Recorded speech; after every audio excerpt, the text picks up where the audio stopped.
Hey everybody, Colin Wilson with the Action Network, and here is your college football moneyline round robin for week 7. Well, if you didn't hit the Powerball, no problem. We got one at the end of this list that could help us out. But let's start off with a boat anchor. I usually like to take a really small favorite at home to serve as our very first ticket in this round robin of 7 teams. We're going to go Notre Dame minus 135 hosting USC. Rain, wind, some nasty weather coming to South Bend, but this Irish offense, especially on the ground, should just tear through this USC defense. If everybody else in the Pac-12 can do it, there's no reason Notre Dame can't. They got that loss out of the way against Louisville, come home, they get to rest in their own beds, should get a victory here. Next, let's move on to Virginia Tech, minus 115 against Wake Forest. Wake Forest has severely struggled this year. Go look at their schedule, struggling with Old Dominion, struggling through the ACC schedule right now. Look for Virginia Tech at home to get this done at minus 115. Next, no knees, no problem. Miami plus 140. Maybe we're getting a little bit of value here on this number thanks to what Mario Cristobal did at the end of the game last week. We're not taking a knee, and fumbling on a rushing attempt allowed Georgia Tech to win that game. Don't worry about it here. Drake May is going to have some coverage issues with what Miami presents. That's going to allow the Hurricanes to get a win, erase what happened last week.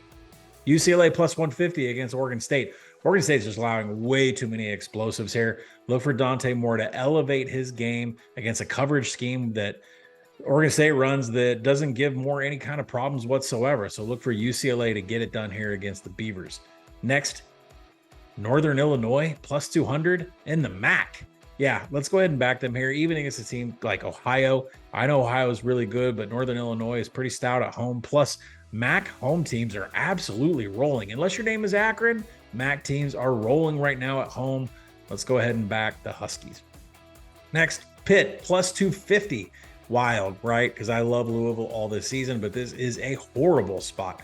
Last week, Louisville was coming off of a bye hosting Notre Dame, who have been playing a billion games straight.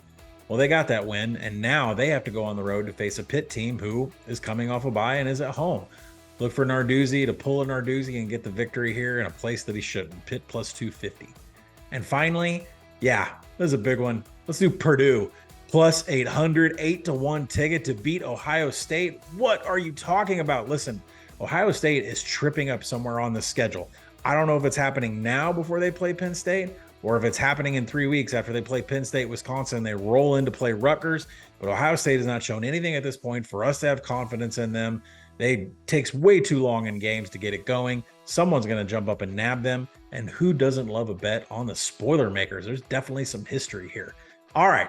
Moneyline round robin by 2s and 3s. Our teams are Notre Dame minus 135, Virginia Tech minus 115, Miami of Florida plus 140, UCLA plus 150, Northern Illinois and Maction plus 200, Pitt plus 250, and a huge ticket to round it out, Purdue 8-1 to beat Ohio State. That will do it for your Moneyline round robin for college football week 7. Good luck.